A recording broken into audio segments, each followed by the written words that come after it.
Hey guys, welcome to my channel. I'm Jess. It's a lazy Sunday today and I wasn't gonna make a video, but I have a day off and I thought, why not? We're in lockdown, I may as well make some content, and I'm not really wearing much makeup, so that's why I probably look like rubbish right now. And I didn't even really know what to make a video about today, but I was watching Dayle's Addictions channel and she had a video about 5 bags she would never sell, so I thought I would copy her, sorry Dayle, and do the same video. So 5 bags that I probably would never sell. I'm actually at a point with my collection that I'm not even sure what I would sell from it. I mean, maybe as, you know, time goes by, I'll kind of feel the need to let go of some more bags. I do kind of think that I probably have too many. And lately, since we've been in lockdown, I have been really itching to buy Louis Vuitton.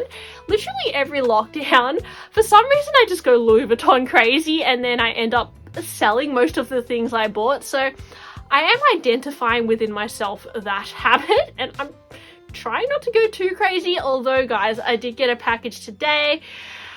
I got a little Louis Vuitton piece. I bought this from Vortelux.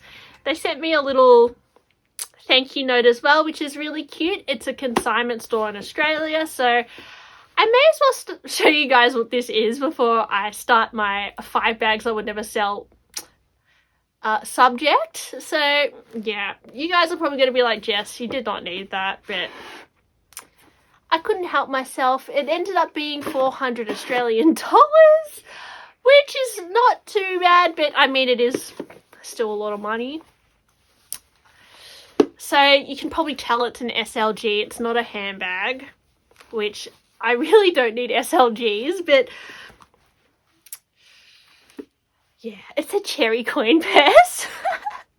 So I used to have a cherry speedy and I sold it because it was getting a little bit old and dirty. It had a lot of tarnish on it. The vachetta was kind of a little bit not the best, and it also had a few cracks near the zip, which when a bag starts cracking, I don't know, it's not the best. So I had to add a little cherry piece back into my collection. I'm thinking that this would look so adorable if I owned a Speedy 20, which is, you know, going to be released later on in the year. I could probably hang it off it and it could be like my substitute cherry Speedy that I sold. I think the Speedy 20 would be a really perfect size for me, and I love how the Speedy 20, the zip wraps around. I think it would be a little easier to open and close. So if I do end up getting the Speedy 20, I plan to hang this on it. So just to get a little bit of cherry back into my life, but that's a close-up of the screen print. Really cute. I did, you know, last week also buy the Cherry Blossom pochette, which is like that. It has the little smiling cherry blossoms on it. So yeah, I do have 2 characters back in my collection. I absolutely love the Takashi Murakami collection. I love the panda. I love the multicolor.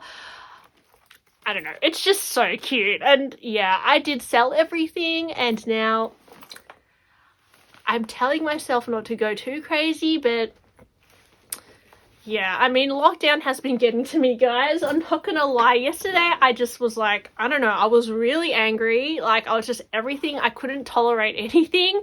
And then last night, I was just really upset. Like, I don't know why. Just an emotional roller coaster at the moment. And yeah, shopping has been a little bit of a thing for me. So anyway, I guess I'll show you guys bags that I never plan to sell, because you've probably noticed that I do sell a lot of my handbags. Usually they're bags that I haven't owned for very long, and then I kind of can tell when I won't keep a bag. It doesn't take me very long at all. Like, it will probably be like a month or sometimes even less. Like, I've recently sold my Prada Crystal bag because I knew long term it wouldn't be a bag that I would keep forever. But there are bags that I honestly think that I can't imagine selling them unless I had to, which, you know, who knows. But one of them is my rectangle mini in black caviar.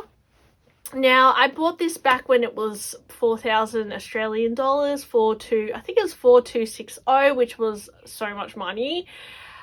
for me to spend on a bag back then.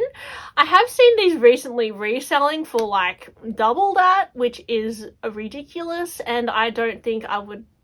I mean, would I sell this for $8,000? I mean, it's awfully tempting, but I would also feel a little bit greedy doing that. But if I needed the money, maybe I would, but I feel like pretty lucky that I was able to purchase this from the store myself.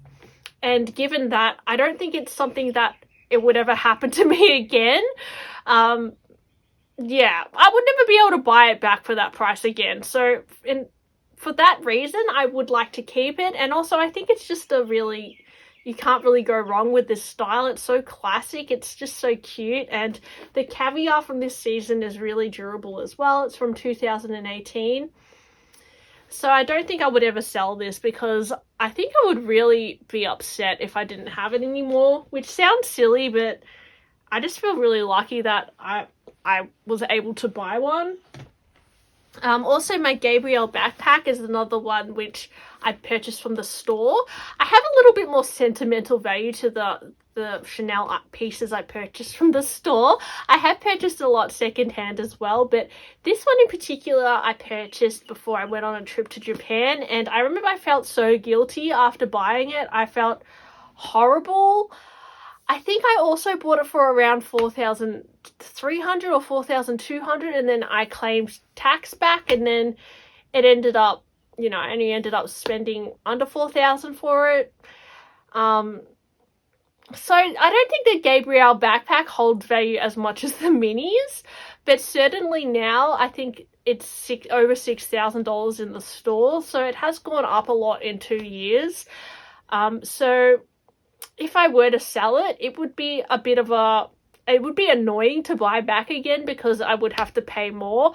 And it is a bag that I actually find quite functional. I find backpacks to be pretty easy to style, and I especially love the Chanel backpacks. I would love to buy a Chanel Duma backpack one day, like the vintage one, but they are kind of hard to come by in good condition and a good price. So for me, the Gabrielle is a really cute little edgy bag that I really love, and I don't know, I'm just kind of a little bit attached to it, so I don't think I would sell that one either.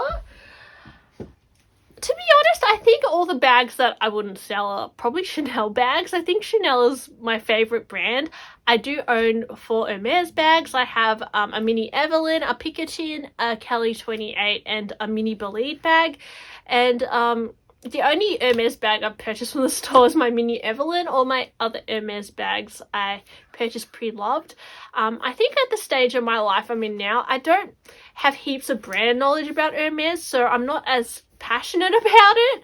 With Chanel, I know quite a lot about it, and Louis Vuitton was a brand I probably got into a little bit more after I started collecting Chanel bags. I saw the appeal in Louis Vuitton bags, and I love how Louis Vuitton have so many different kind of styles for like daily use. And I also love when they do artistic collaborations. And I also am starting to really follow Loewe as well, because they often do really cute collaborations as well, and I really like the styles of their bags, and I find the quality of their leather is also really nice. So I wouldn't mind adding a Loewe bag into my collection maybe eventually. In terms of other brands, like I did have a Prada bag which I sold. I think Prada is a brand I'm not super passionate about, but definitely Chanel. I've been following Chanel for a really long time, and I've been collecting it for maybe 4 or 5 years, I guess. So another one, and yeah, before I bought those bags from the store, I was collecting vintage Chanel bags, and I ended up selling those to buy newer bags. And yeah, I still kind of do that, to be honest, even with Louis Vuitton. And yeah, I find that I'm starting to buy a few Louis Vuitton pieces back, which I don't know, I just like the art on especially the Takashi Murakami pieces. I think they're really cute, and yeah, I just like things that are a little bit more unique. But I wouldn't mind adding a few classic monogram pieces back into my collection too, because I think they are really good for day-to-day wear. But yeah, with Louis Vuitton, I find it easy to, I don't know, I'm not as attached to it for some reason as my Chanel bags. So given that, another one I probably wouldn't sell is my my mini reissue bag. I bought this one from the store as well, and I remember rushing down to the City Boutique. I think it was the launch day of the Mattia Dar collection, and I heard they were going to release mini reissue bags, which I thought was really cool because it was like the first time they had decided to release single flap mini reissues. And I really wanted to get the red and gold hardware mini reissue, and they didn't have it. They only had this green color, but I decided to pick it up anyway. And you know, this color, it is quite a unique shade, and I'm really happy I picked it up because it is quite a stunning color, and it's actually a very lightweight and practical bag. And yeah, I just love the reissue bag. I would definitely add more reissue styles into my collection. I really like the chain detail, and I don't mind the understated look of the turn lock as well, the Mademoiselle lock. Also, I would probably never sell my pink medium classic flap. I was tempted to sell this when I was going to purchase my Kelly bag, but then I'm really happy that I didn't sell it because I realized this is probably one of my favorite colors. I'm always drawn to like really rich pinks and magentas, and I often collect a lot of red and pink tone bags, and this bag in particular I do wear quite often. It's probably my most worn classic flat bag, which is probably surprising because it's hot pink, but I find it just adds a really nice kind of accent to my outfit. So I really love this one. This one I didn't purchase from Chanel. I purchased it from the Persefair, and it's a really durable caviar, and when I bought it, I think it was around 5,000 Australian dollars. The classic flaps now from the store are over 11,000, so for now I think I will hold on to this one because I think it will be quite challenging for me to find like another hot pink caviar classic flap, and I really like the grain of the caviar on this one. It's quite it has like a slightly different texture to it to the modern day ones, which I don't know, I just like it. And finally, I don't think I would ever sell my yellow classic flap as well because that one is one I purchased from the store, and it's also a very unique shade. This is a small classic flap in like a lemon yellow color from 2020. And I think the small classic is probably my favorite size in terms of looks. In terms of functionality, I'd say the medium is really good for most people because it fits just that little bit more. But I find that the small, it just has slightly cuter proportions. And I just really like the small classic flap. And this one in particular, and the yellow caviar, Chanel don't often do yellow caviar, like this kind of shade of yellow caviar, so I think it's quite rare. It's not something that I think would be easy to come by in the future as well, so if I did sell it, I think it would be pretty challenging for me to purchase back again, as opposed to say like a black classic flap or like even like a beige. They're kind of colors that you can find again, but some of the colors I have, I don't think it would be pretty hard for me to try and find them again, so I am a little bit more attached to them.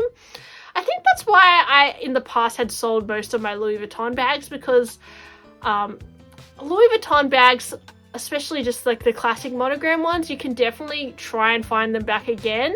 But when you sell Chanel bags, sometimes and you regret it, you really can't find it again. Like I had like a mini square in beige caviar, which actually resells for a fortune now, and I ended up selling that, and I know that is impossible for me to find back again. So with Chanel, I am a little bit more hesitant to sell my bags, but just because I am a big fan of Chanel, and if I regret it, it's really nothing I can do. I'll just have to let it go. So yeah, probably my 5 bags that I'd never sell are Chanel bags for that reason. And in terms of Hermes, I really like the Hermes bags I have at the moment, but if I needed to, I would probably sell my Hermes bags.